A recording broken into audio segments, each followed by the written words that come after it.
Bismillahirrahmanirrahim. Kita mengawali ngaji surah Ali Imran. Dinamakan Ali Imran karena dalam surat ini nanti membahas keluarga Imran. Ali itu artinya keluarga. Kalau pakai ain, Ali itu nama orang. Sahabat Ali pakai ain. Tapi kalau pakai alif, pakai hamzah, Ali itu namanya artinya keluarga. Seperti kita baca salawat wa ala ali sayyidina Muhammad. Dan semoga salawat juga mengalir kepada Ali, keluarga Nabi Muhammad sallallahu alaihi wasallam. Siapa itu Imran? Imran itu ayahnya Maryam. Maryam itu ibunya Nabi Isa, yang oleh orang agama lain Isa disebut Yesus, Maryam disebut Maria. Itu agama sono, ya keyakinan sono, yang diyakini sono. Kita nggak boleh mengelak-ngelak, menjelek-jelek. Ini itu keyakinan dia, ya biarin. Itu kenapa dinamakan Ali Imran. Kalau surat sebelumnya dinamakan Al-Baqarah, artinya sapi wedok, sapi betina. Karena di dalamnya ada cerita tentang perintah untuk nyembelih sapi kaum Bani Israel. Untuk mengungkap kasus pembunuhan disyaratkan nyembelih sapi. Baik, kita awali Bismillahirrahmanirrahim. Ayat yang nomor 1 sama dengan ayat 1 Al-Baqarah. Alif Lam Mim. Kalau kita lihat di Quran terjemah, ya ditulis itu lagi. Itu ditulis apa Bu Haji? Alif Lam Mim juga. Begitu ya. Kadang ada yang ditulis Allahu a'lamu bimuradihi. Allah yang maha lebih tahu tentang maksudnya alif lam. Tapi juga ada yang mencoba untuk menafsirkan. Yang namanya tafsir itu bisa benar, bisa salah. Kalau ayat pasti benar, tapi kalau tafsir boleh bisa benar, bisa salah. Makanya kalau tafsir ada yang setuju, ada yang tidak. Ada yang menafsirkan alif lam mim itu singkatan. Alifnya itu Allah, limnya lamnya itu Jibril, diambil dari huruf belakangnya Jibril, lam. Kemudian mimnya itu Nabi Muhammad. Itu proses turunnya Quran dari Allah, kemudian melalui perantaraan malaikat Jibril turun kepada Nabi Muhammad sallallahu alaihi wasallam. Lah ayat ini turun itu kan ada sebab-sebabnya. Kalau dalam ilmu Quran namanya asbabun nuzul. Jadi ayat Quran atau surat dalam Quran itu turun enggak langsung makbrok 30 juz. Enggak. Tapi bertahap, kadang ada yang satu surat full, ada yang satu ayat, ada yang 2 ayat, tergantung dari kebutuhan. Lah ayat ini turun ketika menjelang waktu asar. Ya mungkin jam-jam segini kali ya. Datang sekelompok orang dari daerah namanya Najran. Najran itu orang-orang Nasrani, Kristen kalau sekarang. Mereka pengen ketemu Rasulullah, pengen mempertanyakan tentang Isa dalam pandangan agama Islam. Nah ya Rasulullah menjawab, Isa itu ya sama kayak kita, makhluk Allah, diciptakan dari tanah, hanya ada ibu tanpa bapak. Nah mereka ya itu namanya Tuhan. Nah kalau begitu ya lebih hebat Adam. Adam malah tanpa bapak, tanpa ibu. Nah Isa masih ada. Lah ketika mereka mempertanyakan tentang Nabi Isa itulah nanti turun dari ayat 1 ini sampai ayat 80. Nanti kita ngajinya 6 ayat sampai 80 masih lama.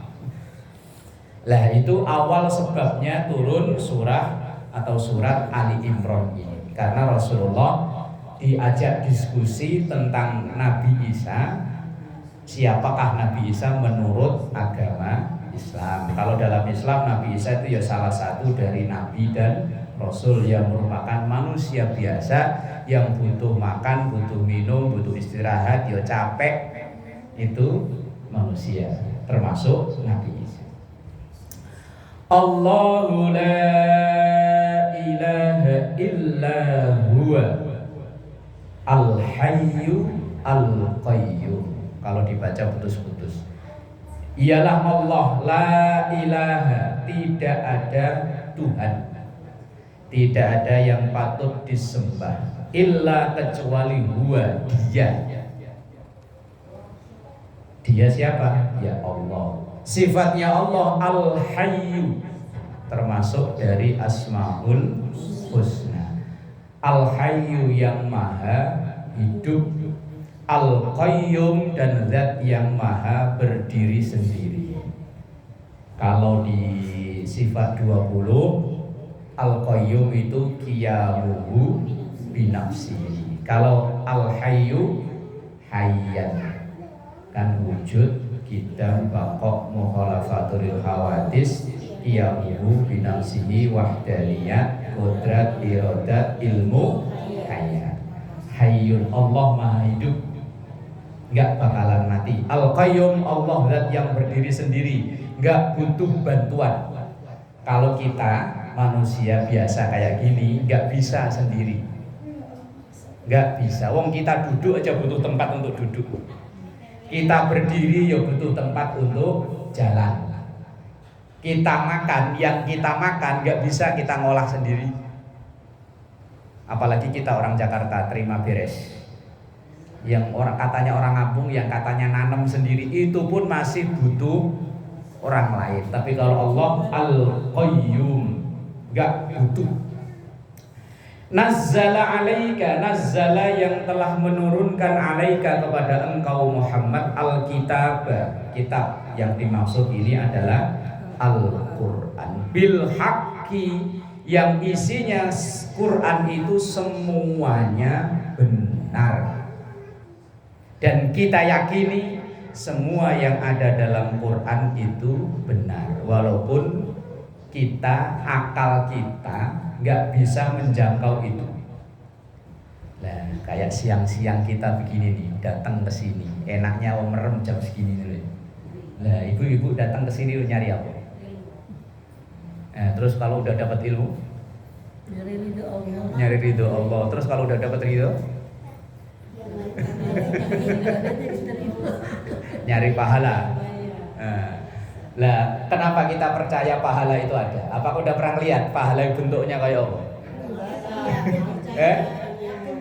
Lah iya, kok percaya? Wong kita belum pernah lihat, kok percaya? Pahala itu bentuknya bulat, lonjong apa gepeng? Kenapa kita percaya? Karena yang mengabarkan. Kita sering ngedoain orang yang meninggal, katanya biar dapat nikmat kubur. Yuk, kita berbuat baik, kita sedekah, kita nggak mau musuhan sama orang, itu tujuannya biar dapat nikmat kubur. Lo pokok orang lihat, wong ngerasain yo, enggak, wong belum pernah mati yo. Tapi kita percaya karena yang mengabarkan Quran bil haqqi, bahwa yang dikabarkan Quran itu pasti benar, walaupun ini kita belum nyampe surga neraka. Kita tahu dari mana? Ya dari Quran. Lah kenapa kita percaya? Wong kita belum pernah lihat, wong juga belum pernah main ke sono ya. Lah kalau Rasulullah udah pernah main ke sono, lah kita kan belum. Lah kenapa kita percaya? Yang mengabarkan nazzala alaikal kitaba bil haqqi, bahwa yang dikabarkan Quran itu benar. Cuma ya itu akal kita nggak nyampe, wong akal kita itu yo begini-begini aja. Jangankan yang gaib yang diciptakan oleh Allah, yang dibuat oleh manusia aja kita banyak yang nggak ngerti kok. Setrum. Kita percaya ya kalau setrum itu ada ya. Setrum loh, setrum. Lah iya bikinan manusia, kita percaya ada kan. Tapi kan kita nggak pernah lihat setrum itu kayak apa. Cuman kita percaya kalau setrum itu ada, buktinya yo ini bisa nyala. Wong biasanya kalau setrum nggak ada yo AC mati, kipas mati, ini mati. Wong kita nggak pernah lihat kok yo percaya. Padahal itu bikinan manusia, sinyal. Kita ngomong HP nelpon tiba-tiba mati, sinyalnya hilang. Dari tadi kita nggak lihat sinyal. Tapi kenapa kita percaya? Yang ngabarkan manusia, yang dikabarkan manusia aja percaya, apalagi yang dikabarkan oleh Quran, yang tentunya itu bersumber dari Allah. Nah, itu yang termasuk rukun iman. Rukun iman yang 6 ya. Ini 1, ini 5, ini 1 kan 6. 1, 2, 3, 4, 5, 6 itu mayoritas bagi akal kita semuanya gaib. 1, iman pada Allah, Allah Maha gaib. 2, iman pada malaikat. Ada yang pernah ketemu?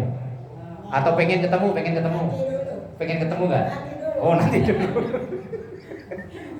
Kalau pengen ketemu caranya gampang. Jangan, anak saya masih kecil-kecil. Lah iya kalau saya bisa nawar, jangan, anak saya masih kecil-kecil. Yang paling kecil baru umur 3 tahun. Ntar kalau dia nanyain bapak. Lah iya, malaikat bagi kita gaib kan. Tapi percaya kenapa malaikat itu ada? Ya kata Quran.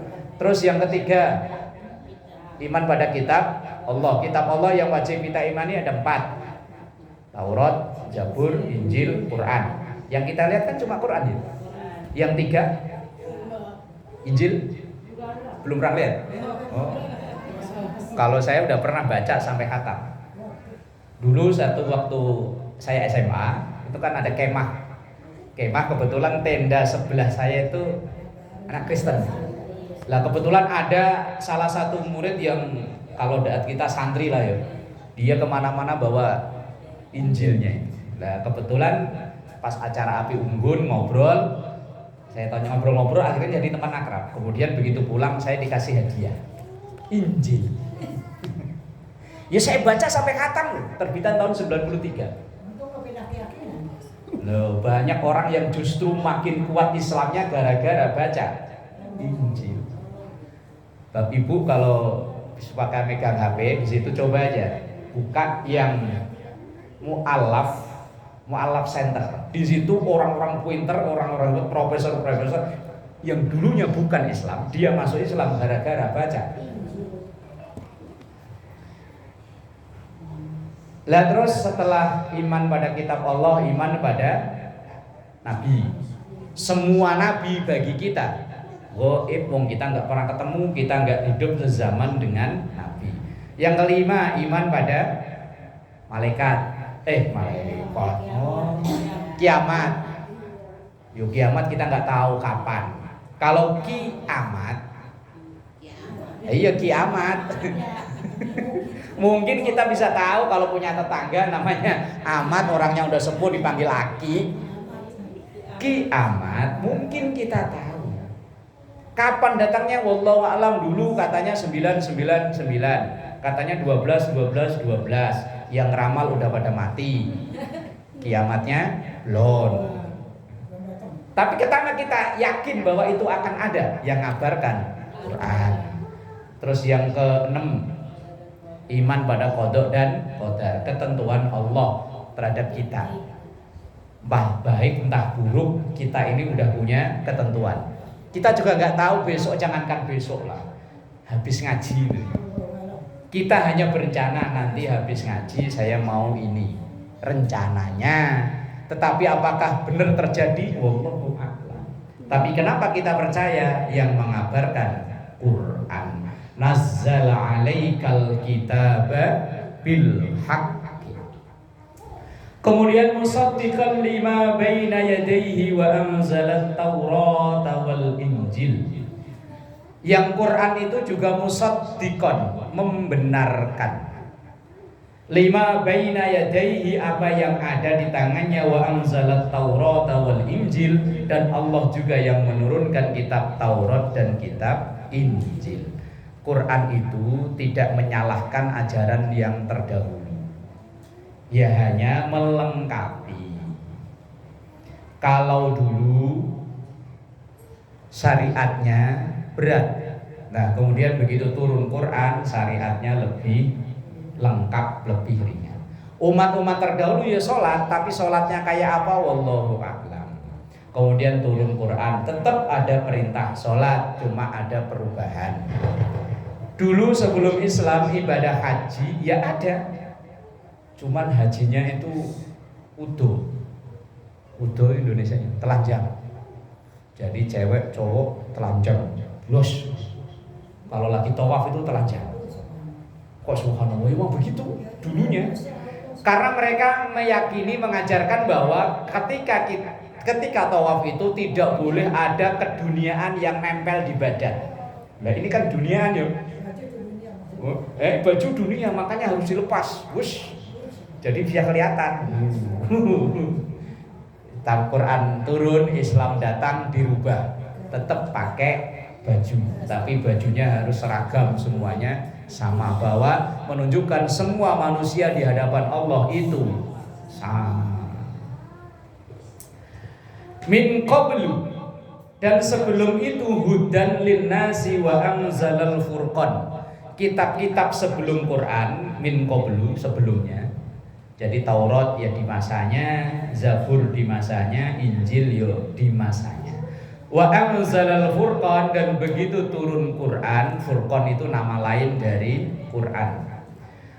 Kitab-kitab yang terdahulu masih tetap wajib diimani, tapi tidak dilaksanakan isinya. Ibarat undang-undang yang sudah direvisi, yang sudah diamandemen tidak berlaku lagi, yang berlaku adalah undang-undang yang baru. Kalau undang-undangnya tahun 2020, 2021 nggak boleh kumpul-kumpul, harus keluar rumah pakai masker. Begitu 2022 dirubah, silakan kumpul-kumpul, silakan keluar nggak pakai masker. Berarti undang-undang juga ngalami perubahan. Lah Quran juga begitu. Nah kayak tadi, dulunya haji nggak pakai baju, kemudian haji diperintahkan pakai baju. Dulunya ziarah kubur itu nggak boleh. Dulu dalam hadisnya kuntu nahaitukum an ziyaratil kubur. Kemudian setelah lama, kemudian turun perintah baru, fazuruha, silahkan ziarah kubur. Innal ladzina kafaru, sesungguhnya orang-orang yang kufur, orang-orang ingkar, orang-orang kafir, orang-orang yang enggak percaya bi ayatillahi, dengan ayat-ayat Allah. Orang yang enggak percaya dengan ayat Allah, termasuk siksa kubur, nikmat kubur, itu ayat Allah. Orang yang enggak percaya, maka orang akan berbuat seenaknya. Ngapain kamu nyolong? Biarin. Lah kita sampai takut berbuat itu karena takut ada balasan di akhirat. Di dunia mungkin bisa ngeles, yang penting punya banyak duit. Nah, katanya kan KUHP, kasih uang habis perkara. Pokoknya asal banyak duit, bisa nyewa pengacara yang jago ngomong, menang. Tapi kalau di akhirat kan alaihissallahu bi ahkamil hakimin. Lah kita kalau percaya dengan nikmat kubur, siksa kubur, akan siap-siap dengan itu. Tapi orang-orang yang alladzina kafaru, mereka yang enggak percaya, yo saenake dhewe. Lahum adzabun syadid, bagi mereka azab yang sangat menyakitkan. Wallahu, dan Allah azizun maha perkasa, dzuntiqam, dan Allah juga punya cara untuk menghukum. Allah punya hukuman, balasan. Innallaha, sesungguhnya Allah la yakhfa, tidak samar, alaihi syai'un fil ardi, terhadap apapun yang ada di muka bumi ini. wala fis sama, dan ada yang di langit. Semuanya Allah tahu. Biar ngumpet kayak apa, Allah tetap tahu. Maka dalam hadisnya Rasulullah sampaikan, ittaqillaha haitsuma kunta. Takutlah pada Allah dimanapun engkau berada. Karena dimanapun kita berada, Allah gak samar, Allah tetap tahu. Lah kadang kita ini kalau di musola lagi ngaji, lagi wiridan, lagi zikir, kayaknya takwa banget. Dengerin khutbah Jumat itu kayaknya khusyuk, begitu pulang nuker sendal. Suasananya beda Iya, kalau lagi dengerin khutbah, kadang kalau dulu almarhum Ustadz Arifin Ilham ya, karena beliau pandai sekali membawa suasana, diajak zikir pada nangis. Tapi kadang begitu zikir selesai, nangisnya lupa. Nangisnya lupa ya, malah dari nuker motor juga ada kok. Dari rumah motor butut pulang motor baru. Mungkin dengerin yang baik dibawa, yang jelek ditinggal praktek. Wah wis. Lah kayaknya itu Allah nyatet hanya di masjid, hanya di musola, hanya di majelis zikir, padahal dimanapun Allah nyatet. Biar nggak ada yang tahu, tapi Allah yo nyatet. Misal di kantong celana suami ketika ibu nyuci ada ketinggalan duit, dikantongin apa dilaporin?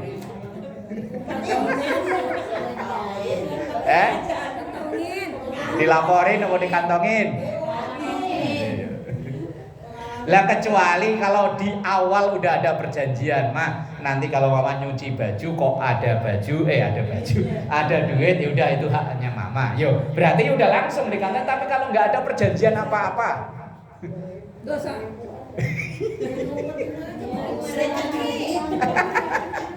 Kalau dikit yo bilang, kalau banyak nggak bilang gitu ya. Padahal ketika kita ngambil itu kan belum punya kita kan, masih punya suami, kecuali ada perjanjian harta lah ya, kecuali ada perjanjian harta suami harta istri. Tapi kalau harta suami ya harta istri. Kalau udah ada perjanjian mah ya ayo aja, mau ada perjanjian. Nah, kalau belum Ibu biasa. ya iya, padahal Allah nggak samar ya, Allah tahu. Mungkin lakinya nggak tahu, bahkan mungkin lupa kalau punya duit di situ.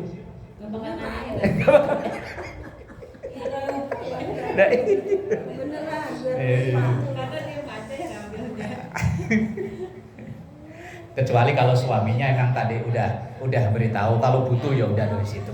Nah, iya wis. Ya lupa, seakan-akan Allah nggak nyatet yang itu loh. Padahal kan belum resmi hak kita, belum. Ayat yang ke-6, huwallazi yusawwirukum fil arhami kaifa yasha.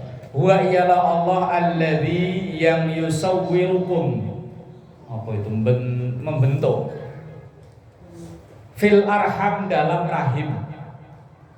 Jadi yang waktu kita di dalam rahim sampai kita lahir modelnya begini ini terserah Allah. Makanya kalau orang ngenyek fisik itu ya sama saja dengan ngenyek Allah. Allah memang menghendaki begini. Kita orang Indonesia dikehendaki minimalis ya.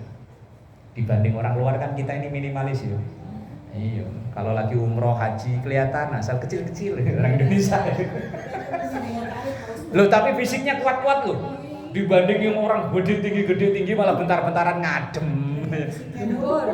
Lah iya, alhamdulillah kita orang Indonesia kecil-kecil tapi yo kuat. Itu terserah Allah. Kita manusia hanya bisa memprediksi, kadang di USG laki, tapi begitu keluar cewek. Saya pernah cerita, memang dia orang berduit ya. Anaknya udah 4 cewek semua. Begitu istrinya hamil kelima, USG pertama laki-laki. Saking senengnya bikin kamar khusus didesain laki-laki, gambarnya robot-robot. Iya bener, lahir cewek. Saya bilang, Mas, USG itu memang hasil penelitian dari ilmu kedokteran. Tetapi ayatnya walladzi yusawwirukum fil arhami kaifa yasha, terserah Allah. Loh, ada yang di USG laki, kadangnya perempuan, yang di USG perempuan ya kadang laki. Terserah Allah. USG itu hanya perkiraan, bukan kepastian. Terserah Allah. Nah, kaifa yasha itu artinya bagaimana terserah Allah. Mau dibodel apa ya terserah Allah. Kadang bapaknya putih, emaknya putih, anaknya ireng. Kayak anak saya yang ketiga keempat. Anak saya yang ketiga ireng, yang keempat putih. Makanya kalau berdua saya ajak naik motor bareng. Oh kan orangnya bilangnya bawa gula kopi. Kalau wajah mirip, cuman kulitnya loh. Ya Allah memang ya.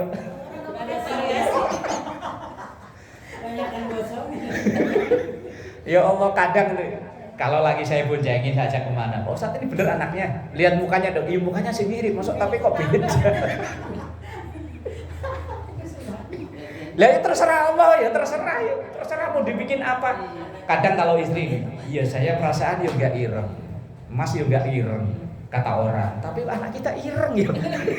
Nah itu terserah Allah. Itu membuktikan ayat walladzi yusawwirukum fil arhami kaifa yasha, terserah Allah. Ya kadang ada yang enggak syukur dengan model ya. Ada hidungnya yang dimodel. Iya. Di apa namanya? Sontek ya. Nah, iya. Kalau saya mau ya apa adanya beginilah. Orang gemuk ya ada untungnya, orang kurus ya ada untungnya. Tinggal kita yang menyikapi. Kalau kita nggak bisa menyikapi, mumet. Yang badan kurus nggak bisa syukur, akhirnya nyari obat supaya gemuk. Ya yang kurus pengen gemuk, lah yang gemuk pengen nyusai. Yo wis dikasih gemuk ya alhamdulillah. Jadi kalau kita keluar rumah biar nggak ada duit, kirain nyangkanya yo banyak duit. Yang punya badan kurus alhamdulillah. Kalau bikin seragam orang-orang 3 meter dia cukup 1,5 meter. Terserah Allah itu, ini kehendak Allah begini ya, sebagai terima aja, terima ya, terima. Orang-orang alim itu kadang ada orang yang gede tinggi, ada yang kecil pendek. Itu terserah Allah. Ini wong walladzi yusawwirukum fil arhami kaifa yasha. La ilaha illa huwal azizul hakim. La ilaha, tidak ada Tuhan yang patut disembah illa huwa, kecuali Dia Allah Al-Azizu, zat yang maha perkasa. Itu kalau aziz bacanya pakai za. Kalau pakainya jim artinya berubah loh, ajiz. Ajiz itu artinya lemah, loyo, lemes, ngantuan. Tapi kalau aziz artinya kuat, perkasa.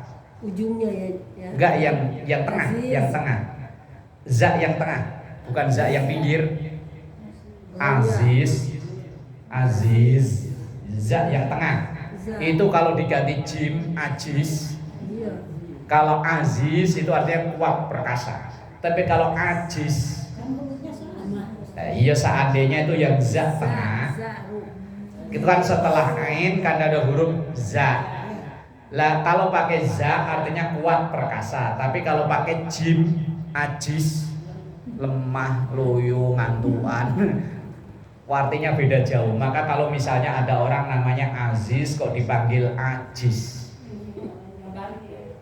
kebalikannya ya. Padahal bacaannya hampir mirip. Kalau Aziz kalau ditulis Indonesia kan A Z I S, Z juga. Tapi kalau ditulis A J I Z, ajiz. Ajiz artinya ngantuan, loyo, lemes. Apalagi lunglai, letoy, dan sejenisnya. Hurufnya beda satu huruf. Bahkan mohon maaf ya, kadang ada yang membaca za itu dibaca ja. Masa misalnya idza zulzilatil ardu zilzalaha. Kalau yang nggak bisa za bacanya ya ija juljilatil ardu Jim ya. Iya kalau pakai jim salah. Oh bahaya itu. Habis itu apa ngerti? Nah, ya, Al-Hakim dan Allah yang maha menghakimi. Wallahu a'lam bishawab.